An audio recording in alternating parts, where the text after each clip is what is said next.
Bonjour à tous, je vous invite à vous abonner à cette chaîne, à aimer, à partager, à commenter ces vidéos, c'est très important. C'est une manière de nous soutenir. Merci à vous tous.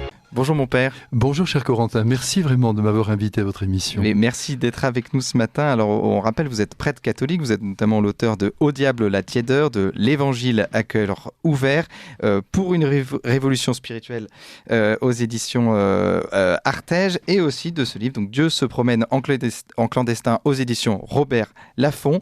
Mais vous êtes aussi un chanteur, un artiste, un poète. Votre premier album est sorti, c'était Bonjour la vie en 2017. Votre dernier album, c'est Juste peu d'amour. Et vous êtes en tournée de concert en ce moment. Vous sortez du Chesnay et ça a cartonné. Et vous êtes à Bourges le 4 mars 2023, à Annecy le 23 mars et à Liège le 16 septembre. Alors vous, je ne sais pas si les auditeurs le savent, mais vous aviez une carrière d'artiste avant, une carrière donc d'auteur, de compositeur, d'interprète.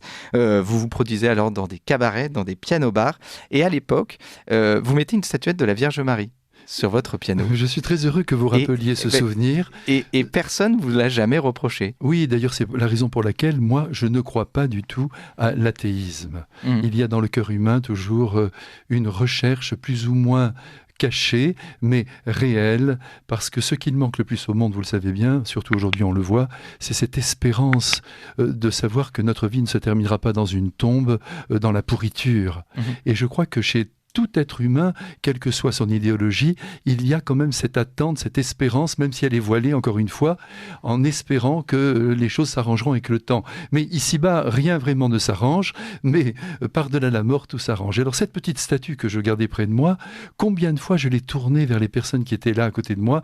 Ils ne pouvaient pas se douter d'ailleurs des idées qui étaient les miennes, de la vocation qui déjà m'habitait. Je tournais cette petite statue et je dis, ce soir, elle est là pour vous. Et jamais quelqu'un ne m'a repoussé ou n'a dit attendez, mais moi je ne crois pas en Dieu.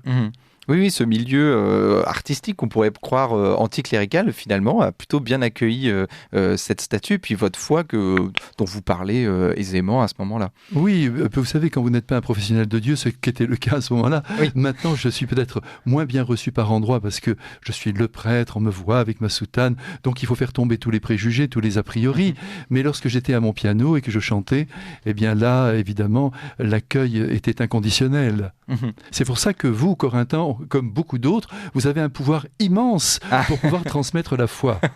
Eh ben, on va vous écouter en musique tout de suite. C'est tiré de votre dernier album, de votre album Bonjour la vie en 2017. On vous écoute et puis après on en parle.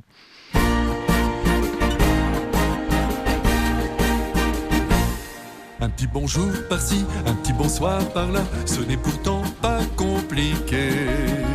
Il suffit de sortir de soi et d'ajouter son joli timbre de voix. Un petit bonjour par-ci, un petit bonsoir par-là, c'est à la portée de chacun, du moins de ceux qui sont humains, que de lever les yeux et de saluer bien gentiment les inconnus, les femmes et les enfants.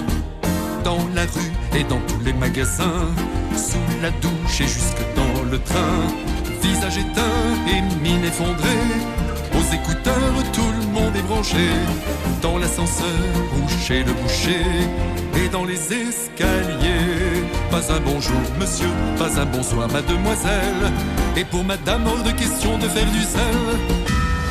Un petit bonjour par-ci, un petit bonsoir par-là, et le bon Dieu nous dit merci de veiller par ces petits riens à préserver la beauté du quotidien. Un petit sourire par-ci, un petit merci par-là, pas d'autre mot à honorer, du moins si l'on veut espérer connaître le bonheur de ne pas trop verser de pleurs et de vivre l'amour jusqu'au bout du parcours. Par-là, par-ci, par-ci, par-là, par ici les gars pour le paradis.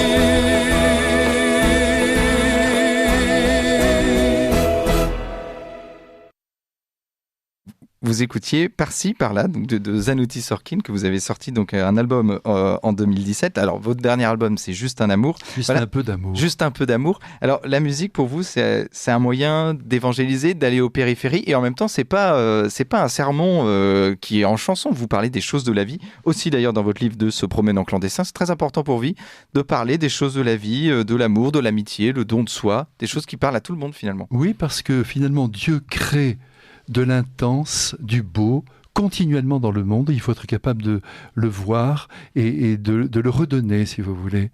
Non, la musique, comme disait Schumann, c'est un mot qui me revient à présent, c'est une langue qui nous permet de parler avec l'au-delà. Et c'est vrai, je crois que peut-être que dans l'Église, on se tient trop en dehors de cette dimension artistique. Vous voyez, oui, le discours est là, l'art, c'est très important, mais très concrètement, qu'est-ce que nous faisons ? Et c'est par l'art, quand même, que nous parvenons quand même à transformer les personnes. Parce que c'est la communication d'une émotion. Ce ne sont pas les idées qui transforment. Les idées peuvent même diviser, nous le savons bien. Mais c'est davantage l'émotion que l'artiste va réussir à transmettre, à faire passer dans le cœur de celui qui écoute, de celui qui voit. Et c'est ça qui est essentiel. Mais ça suppose aussi que l'artiste mène la même vie que ses contemporains.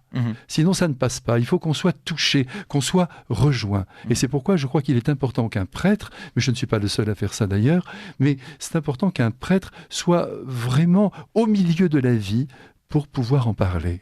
Et vous le dites, hein, ma journée, dans votre livre, donc Dieu se promène en clandestin aux éditions Robert Laffont, ma journée est réussie si j'écris 4 lignes, si mon piano s'empare d'un air inattendu, si j'offre un café à un être esselé, au fond, si j'ai créé, devenu prêtre, j'ai changé d'impresario et croyez-moi, je n'ai plus de problème pour les tourner. Oui, tout à fait, oui. Non, mais vous savez, je porte en moi cette volonté de créer. Je suis dans l'obligation intérieure de sortir de moi ce que je porte et je suis très heureux de pouvoir le communiquer de cette manière-là, à travers la mélodie. Puis vous savez, Corentin, que de ce côté-là, aussi sur le plan musical, il y a aujourd'hui une hégémonie. Mais lorsque je dis cela, je le dis avec beaucoup de respect. La musique, le rap, toutes ces musiques qui peut-être par moments n'en sont pas, même s'il y a des bonnes choses au milieu de tout ça, parce qu'on ne peut pas tout jeter comme ça à la poubelle. Mais je suis opposé à cette hégémonie. Il faut aujourd'hui que les mélodies, les textes retentissent de nouveau. Vous voyez, d'ailleurs, les enfants ne s'y trompent pas. Tout de suite, ils sont emballés dès qu'ils entendent une mélodie qu'ils sont capables de fredonner. C'est ça qui est essentiel et c'est ce qui redonne beaucoup de courage à la vie. Et vous trouvez que les chrétiens ne sont pas assez dans ce milieu culturel et que aussi les chrétiens doivent être dans ces milieux, mais pas pour faire des sermons chantés, mais de parler de la vie d'une manière, la vie de tous les jours, mais avec un angle, avec une réflexion chrétienne. Oui, et puis d'aimer cette vie, quoi. Ouais. De ne pas toujours être là en train de dénoncer. Comme disait Georges Haldas, d'ailleurs, il ne suffit pas de dénoncer, il faut vivre autrement. Et je crois qu'aujourd'hui, au lieu de toujours montrer du doigt ce qui ne va pas, être toujours un peu aigre, vous savez, toujours dans cette inquiétude intérieure, tout ce que nous vivons, c'est horrible. Mais non, il y a de très belles choses, il faut arriver à les mettre en valeur. Et vous les mettez en valeur donc avec votre talent de comédien. Est-ce que vous le dites dans votre livre que de travail pour nourrir un talent? Et vous dites aussi, chez un musicien créateur, la sensibilité fait barrage à la méchanceté. En principe. Oui, c'est ça. J'espère que c'est le cas pour moi. Il faut cultiver son talent de créateur. Il faut le cultiver, oui, parce que le talent, qu'est-ce que c'est au fond? C'est une aptitude peut-être justement à pouvoir révéler par des mots, par une mélodie, ce qui nous paraît essentiel, ce que l'on porte en soi. Mais ce talent, il faut le travailler, quoi. C'est peut-être fructifier. Oui, c'est peut-être 60% de ce que l'on a à donner, mais il y a une technique, il y a des données auxquelles il faut faire très attention sur le plan professionnel pour apporter vraiment quelque chose de construit. Et donc votre talent, vous le cultivez, donc ce talent de la musique, donc on le rappelle, vous êtes en tournée de concert au Chénessa à Cartonnet, vous êtes à Bourges le 4 mars, à Annecy le 23 mars et à Liège le 16 septembre.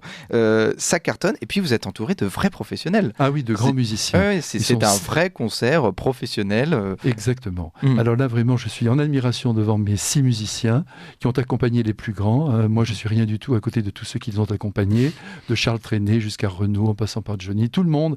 Et vraiment, on passe un moment merveilleux et surtout, toutes les générations s'y retrouvent. C'est ça qui compte, parce que vous voyez, même pour les personnes âgées, aujourd'hui, moi, j'ai un grand amour pour elles, parce qu'elles sont déphasées sur le plan musical, mais ça va de soi. Elles ouvrent une télévision, elles vont boire un café dans le bar d'à côté, elles n'entendent que de l'électro. On n'arrive pas à dilater leur cœur. Il y a eu comme une grande coupure, il faut absolument la détruire pour que justement tous les genres musicaux puissent survivre. Et oui, c'est nous qui avons inventé, vous savez, la chanson à texte. Ce sont les Français. Et quand on pense à ce qu'on a entendu, Mouloudji, Charles Trenet, Barbara, tous ces gens-là, Colette Renard, mais des gens merveilleux. Aujourd'hui, tout ça est parti à la poubelle, mais on doit pouvoir, et c'est ce que j'essaie de faire bien modestement, créer dans le même état d'esprit. Parce que ce qui est original quand même dans mes chansons, c'est que c'est une création nouvelle. Ce ne sont pas des reprises. Oui, je peux chanter une ou deux chansons de Charles Trenet pour que tout le monde chante avec moi, mais si vous voulez, c'est du neuf, mais dans un esprit de tradition, quoi. En rejoignant vraiment notre chanson française. Oui, et vous êtes inspiré par Dieu, évidemment, mais pas seulement par Dieu. On sent donc de Trenet, vous le citez beaucoup, on sent du Jean Dassin, c'est ça, c'est la variété française, vos inspirations? La variété française, vous savez que les journalistes, lorsque j'ai sorti mon deuxième CD, ont titré le Charles Trenet en soutane. Et ça m'a fait très plaisir parce que je l'ai beaucoup chanté. Il a écrit évidemment des chefs-d'œuvre, Que reste-t-il de nos amours, La mer, enfin tout ce que nous savons, Douce France. Et lorsqu'on chante tout ça, on sent tout de suite qu'on emporte l'auditoire bien au-delà de lui.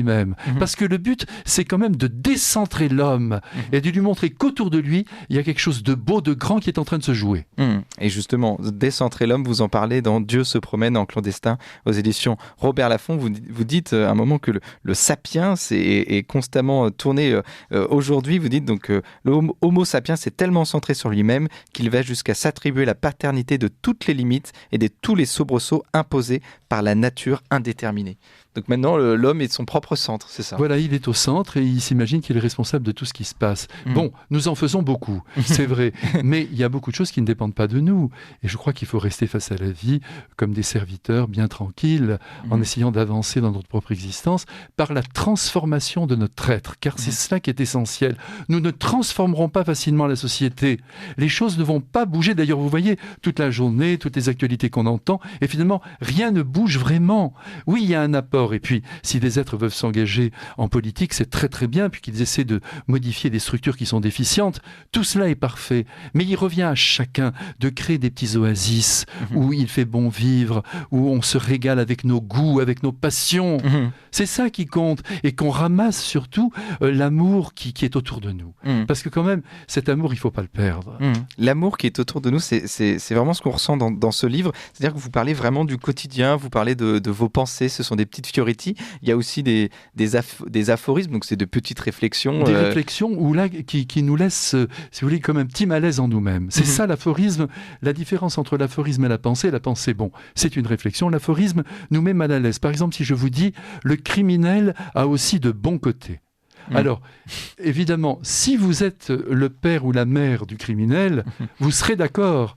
Mais si vous le regardez à travers votre écran ou à travers les radios, à travers tout ce que vous voulez, à ce moment-là, vous le condamnez. Ce qui est épouvantable. Parce qu'il est toujours plus grand que les actes qu'il a posés. Et c'est pourquoi vous avez écrit ce livre avec ces aphorismes, ces pensées, comme Nietzsche. Nietzsche faisait des aphorismes, alors on va dire Gustave Thibon pour vous, qui êtes catholique. Mais pourquoi avoir écrit donc cette forme de livre, donc des petites pensées comme ça qu'on peut piocher? Enfin, il y a des histoires avec des thèmes très variés.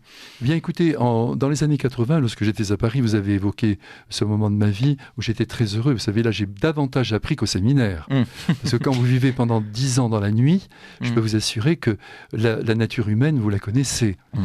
Eh bien, là, j'étais très lié à un humoriste. À l'époque, on disait un chansonnier. Vous, Corentin, vous êtes trop jeune pour l'avoir connu, mais il s'appelait Pierre-Jean Vaillard. Pierre-Jean Vaillard, c'était vraiment un très, très grand chansonnier. Il dirigeait le Théâtre des Deux Ânes. Et le soir, après sa séance, il venait très souvent me rejoindre dans une boîte à côté de l'Étoile où je travaillais. Et il m'avait dit un jour, tu vois, si tous les jours tu notes quelque chose qui t'a touché, qui t'a ému, qui t'a fait pleurer, eh bien, à la fin de l'année, tu auras un livre magnifique. Alors, je ne sais pas si ce livre est magnifique, mais j'ai suivi son conseil. C'est un livre magnifique. En tout cas, j'ai suivi son conseil et je suis très heureux de ne rien perdre de ce que la vie peut offrir. Pour moi, ça c'est absolument capital. Ne rien perdre de ce que la vie nous offre. Et malheureusement, on passe, on enchaîne, on pose des actes, on entend des choses et tout ça disparaît. Et Père Zanouti Sorkin, dans ce livre, donc Dieu se promène en clandestin, vous parlez de votre habit, de la soutane. Vous dites, en quittant sa soutane, le prêtre est devenu l'homme de sa caste, anonyme. Il a perdu la rue. Alors, est-ce que la soutane, c'est une manière d'évangéliser aussi ? dans la rue, dans l'espace public, parce que si vous voulez, c'est ma blouse de travail. Mais je voudrais dire tout de suite qu'il n'est pas nécessaire de la porter pour faire du bon travail. Non, il faut être très clair là-dessus. Je connais beaucoup de prêtres qui sont en civil même, et qui font un bien fou. Ce n'est pas l'extériorité qui compte. Ce qui compte, c'est ce que nous donnons de nous-mêmes. Mais je reconnais qu'avec ma soutane, dans la rue, dans les cafés, puisque je fréquente beaucoup les cafés, dans tous les lieux où je vais, tout de suite, il y a un renvoi imaginatif, si je puis dire, mais un renvoi vers une réalité plus haute que le monde. Les gens me regardent, qu'ils soient d'accord, qu'ils soient contre, qu'ils soient chrétiens, qu'ils soient athées, je n'en sais rien. Moi, agnostique, c'est la grande mode aujourd'hui. Eh bien, il voit quand même un homme qui risque sa vie pour une cause qui, paraît-il, aux yeux de certains, quelqu'un m'a dit ça l'autre jour, improuvable. Très bien. Mais enfin, en attendant, ils sont confrontés à une réalité surnaturelle. Et c'est ça qui compte. Et parfois, c'est dur. Il y a des gens qui vous insultent dans la rue, quelqu'un qui vous a craché dessus. C'est pas toujours facile de porter la soutane. Non, c'est pas facile, mais si vous voulez, ça reste mineur quand même. Dans l'ensemble, les gens sont contents. Quand je leur demande même une rue, quelquefois je le fais même exprès, je dis où se trouve cette petite rue, on me dit mais passez par là. Je vois bien que ces gens sont déconnectés, mais sont tellement heureux qu'un serviteur de Dieu puisse leur parler. Et vous êtes donc très attaché aussi à... C'est un thème qui revient souvent dans votre livre, à la forme de la messe. Vous le dites dans votre livre, donc Dieu se promène en clandestin, aux éditions Robert Laffont, Zanouti Sorkin. La liturgie antique avait pour elle un atout majeur, celle de laisser pressentir le mystère tout en le camouflant. L'actuel, que je célèbre chaque jour, rend accessible aux yeux, qui d'ailleurs ne voient rien car il n'y a rien à voir, l'incarnation du Christ dans le pain.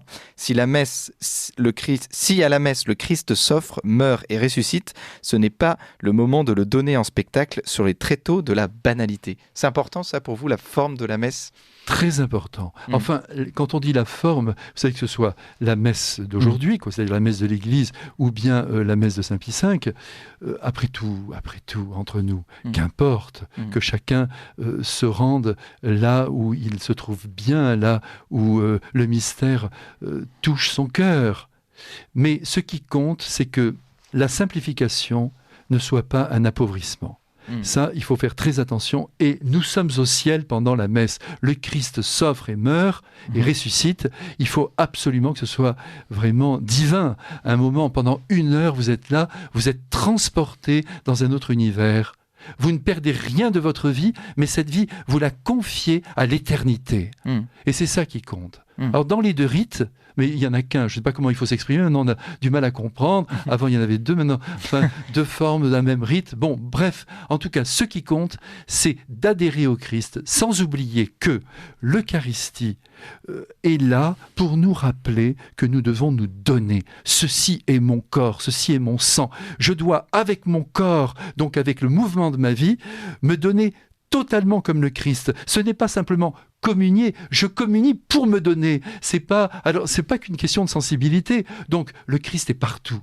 On le reçoit sous cette forme sacramentelle qui est tout à fait extraordinaire. Le Christ a inventé quelque chose de merveilleux, être présent dans toutes les églises du monde jusqu'à la fin des temps, mais c'est quelque chose de féerique. C'est une idée géniale qu'il a eue là. Mais à chaque fois, nous devons bien comprendre que c'est pas une question de culte. Je reçois le Christ pour vivre comme lui, agir comme lui, penser comme lui. Et donc vous êtes attaché à cette forme, vous êtes aussi vous êtes un prêcheur d'exception, voilà, on va le dire tout de même, et vos messes ont eu un succès incroyable lorsque vous étiez à Marseille et encore aujourd'hui. Est-ce que vous pensez aussi que les gens ont besoin de ce retour au sacré, de ce retour à des belles formes de messe ? C'est important pour eux ? Oui, je crois qu'aujourd'hui, le besoin, il est très simple. D'abord, les êtres ont besoin d'un accueil inconditionnel. Ça, c'est un premier plan. Ça, je vous assure que cette dimension humaine de compréhension, d'indulgence à l'égard de ceux qui viennent nous voir, c'est essentiel. On ne doit rien compliquer. Il faut ensuite une grande simplification pour pouvoir donner les sacrements. Ça, je crois que c'est quand même très important. Quelqu'un veut être baptisé, mais oui, mais c'est merveilleux, c'est la joie de Dieu. Venez. Et je pense qu'il y a des milliers de prêtres qui accueillent magnifiquement. Et à côté de ça, une liturgie transcendantale. Une liturgie qui vous transporte. Oui, ils sont attachés au sacré, mais ils sont attachés aussi au sermon, à l'homélie. Parce que quand vous leur dites au revoir, vous savez, sur le parvis, pas sur le quai de la gare, mais sur le parvis, eh bien tout de suite, ils vous parlent tout de suite de l'homélie. Où ils ont été touchés, où ils n'ont pas été. Et je me souviens de cet écrivain public qui m'avait dit, si vous ne me faites pas pleurer, ou si vous ne me faites pas rire un petit moment, vous avez raté votre coup. Et c'est vrai, encore là, vous voyez que l'émotion est au centre de la donation de la vérité. Il ne s'agit pas, si vous voulez, moi, je ne veux pas me citer en exemple, parce que c'est très difficile de prêcher, on se met dans les bras de Dieu et on avance, mais ce que j'ai toujours voulu, c'est que les êtres qui écoutent, quel que soit leur degré de foi, se disent, ce n'est pas faux ce qu'il dit. Et à partir de là, l'Esprit Saint fait son travail dans les cœurs. Et vous parlez aussi de l'Église dans votre livre « Dieu se promène en clandestin », Michel-Marie Zanouti-Sorkin. Vous dites « L'Église ne doit pas chercher à plaire, mais à ravir, dans tous les sens du terme ». Alors, justement, est-ce que l'Église n'a pas voulu trop plaire et finalement n'arrive plus à ravir aujourd'hui ? Je ne sais pas, c'est très difficile de vous répondre, mais je pense qu'il s'agit pour nous quand même d'attirer quand même. L'Église transporte à la fois la vérité du Christ, c'est-à-dire l'Évangile, mais aussi la grâce, et ça doit être un cadeau merveilleux, et les gens doivent le ressentir comme tel.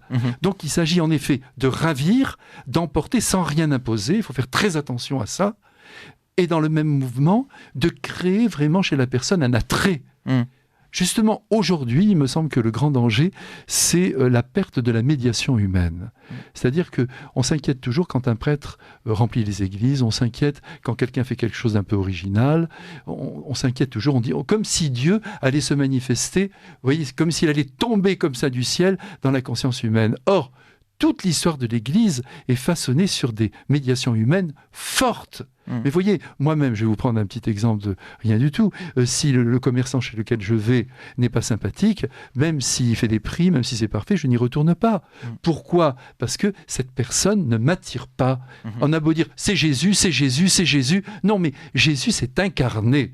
Donc, cette incarnation oblige le prêtre à être le Christ. Moi, je n'ai pas peur de vous le dire, pas seulement à l'autel, mais dans la vie. Alors, si son but, c'est simplement de donner la vérité en se disant qu'elle passe ou qu'elle passe pas, c'est pas grave, j'ai dit la vérité, nous nous égarons.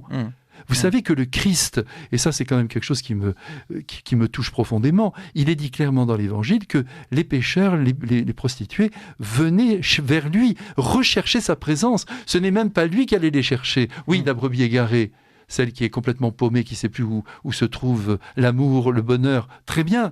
Mais c'est ces êtres-là qui se sentent bien. Pourquoi ? Parce qu'il y a chez lui une absence de jugement. Tout simplement, ils sentent une onde d'amour qui les remet debout. C'est l'amour qui remet debout. Ce n'est pas la dureté de cœur. Tout à fait. Et vous expliquez aussi dans votre livre, je le rappelle le titre, Dieu se promène en clandestin, aux éditions Robert Laffont. Vous parlez de l'éducation. C'est très important pour vous. Vous dites éduquer le maître mot, mais comme il n'y a plus de maître, le mot disparaît dans les faits. Alors, c'est drôle parce que... Enfin, c'est drôle, c'est terrible, évidemment. Vous avez vu donc, cette professeure d'espagnol qui a été assassinée à Saint-Jean-de-Luz dans un collège-lycée catholique. Aujourd'hui, la jeunesse n'est plus vraiment éduquée, a du mal à avoir des maîtres, a du mal à avoir des repères. On pense aussi aux réseaux sociaux, aux influenceurs. Moi, ma mère me disait évite de te faire influencer. Aujourd'hui, ce sont les nouveaux maîtres, les nouvelles idoles. Est-ce qu'il y a un problème de modèle aussi dans notre jeunesse qu'il faut éduquer ? Puis même notre jeunesse, je dis ça, mais tout le monde en fait, en réalité. Mais vous savez, la jeunesse, d'abord, c'est très difficile de généraliser, parce qu'il y a une jeunesse qui est merveilleuse, y compris dans les cités. Il y a des jeunes qui sont capables d'une très très grande générosité, d'une très grande bonté, qui ont vraiment le sens des autres. Il faut faire très très attention. Mais il est très certain d'abord qu'aujourd'hui on insiste beaucoup sur ce que l'on appelle l'emprise, et on se méfie de cela sans vraiment aller à la source. Par exemple, vous avez évoqué les réseaux sociaux, où là, ils exercent une véritable emprise, bien sûr. Mais le problème de la jeunesse, c'est que c'est le problème de la famille. Parce que le premier modèle, c'est le père et la mère. Ce sont eux qui doivent être présents à la vie de leurs enfants et essayer de les aider, de les redresser quand il le faut, de leur montrer par l'exemple aussi ce qu'il faut vivre. Vous voyez ? Donc, je crois que cette perte de modèle, c'est tout simplement une petite faillite de la famille. Mais il faut y aller aussi avec beaucoup d'indulgence, là, parce que ce n'est pas facile. Justement parce que les jeunes aujourd'hui subissent de grandes influences de la part des réseaux sociaux et qu'ils prétendent devant les adultes qu'ils possèdent, eux, la clé de l'avenir, du bonheur. Tout à fait. Et c'est ce lien avec l'amour aussi. Donc il y a un passage quand même qui est pas très politiquement correct dans votre livre. Voir. Vous souriez. Je crois que vous le connaissez. C'est notamment sur les relations hommes-femmes. Vous dites, les femmes cherchent, comme toutes les femelles, un mâle protecteur, et les hommes cherchent, comme tous les mâles, une femelle à protéger. Qui n'a besoin de personne témoigne d'une humanité incomplète. Et après, vous parlez des féministes, vous dites féministes en défense de leur sexe, de leurs droits, de leur liberté. Vous voilà de mieux en mieux constitués en ordre de bataille, pourvu que demain, les masculinistes, alors vous allez nous expliquer aussi ce que c'est, ne se regroupent pas pour passer à l'attaque. Je finis par penser que malgré la justesse des combats, les istes sont à craindre. Oui. La justesse des combats. Il y a des combats qui sont absolument nécessaires. Mais je vais vous dire, moi, je place la femme au sommet de la création. D'ailleurs, c'est la dernière qui a été créée. C'est la petite dernière, c'est un chef-d'œuvre. C'est la dernière œuvre de Dieu quand on regarde de près. Même si Dieu crée continuellement le monde, il ne faut jamais oublier ça. Mais la femme, donc, c'est à la fois un être sublime, d'une sensibilité extrême, je ne vous apprends rien, vous le voyez bien autour de vous, et donc en même temps très fragile. Et je crois que l'idéal de la femme, c'est qu'elle vive comme elle l'entend, parce qu'elle demeure libre de travailler, libre de rester chez elle si elle le veut, libre d'avoir des enfants, de ne pas les avoir si elle ne se sent pas de les avoir. Il faut faire attention aussi à la structure psychologique des personnes, mais il faut qu'elle se rappelle toujours que c'est dans l'ordre de l'amour qu'elle s'épanouit vraiment. D'ailleurs, vous savez, je ne sais pas, vous, avec vos collègues ici, lorsque vous travaillez, mais dès qu'il y a 2 minutes d'arrêt, vous voyez que les hommes vont parler du dernier match de foot, de je ne sais quoi, tandis que les femmes, tout de suite, elles vont parler de leurs enfants, de leurs maris, de leurs copains. Tout de suite, elles sont dans le monde affectif. Elles en ont besoin. Nous aussi, mais elles en sont des créatrices. Elles protègent toujours l'amour. Ce sont comme des conservatrices. Moi, je vous le dis très simplement, c'est pas des révolutionnaires, les femmes. D'ailleurs, c'est pour ça que ce sont elles qui portent les enfants. Elles les protègent. Le mari dit on va déménager. Elle dit attends, mon chéri, est-ce que tu es bien sûr que c'est le moment? Elles sont là. Elles veillent sur l'humanité tout entière. Et c'est pourquoi, si elles se rangent en ordre de bataille contre les hommes, elles sont à côté, je crois, de leur vocation fondamentale.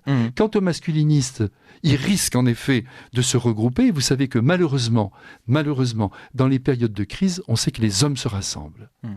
Ce qui explique beaucoup de comportements. Les hommes se resserrent entre eux. Combat d'idées, combat de sport, besoin d'être ensemble, de cette simplicité de rapport. Faisons bien attention à tout ça, il ne faut pas opposer les sexes. Oui, mais face à cette guerre des sexes, qu'est-ce qui pourrait sauver l'amour, pour citer Balavoine? Oui, qu'est-ce qui pourrait sauver l'amour? Ce qui sauve l'amour, c'est de prendre conscience de ce que chacun est et doit être. Mais encore une fois, si vous voulez, cette question d'égalité, l'égalité entre les sexes, non, je ne suis pas favorable. Il y a des différences. Égalité sociale, oui. Égalité dans le travail, oui. Ce n'est pas normal qu'une femme ne gagne pas la même chose pour un travail similaire que son mari. C'est une honte. Il faut que la société y travaille. Mais nous ne sommes pas égaux dans ce que nous pouvons offrir. Et il faut quand même essayer de se le dire et être heureux qu'une femme donne sa couleur et que l'homme donne la sienne. Merci beaucoup Zanotti Sorkin.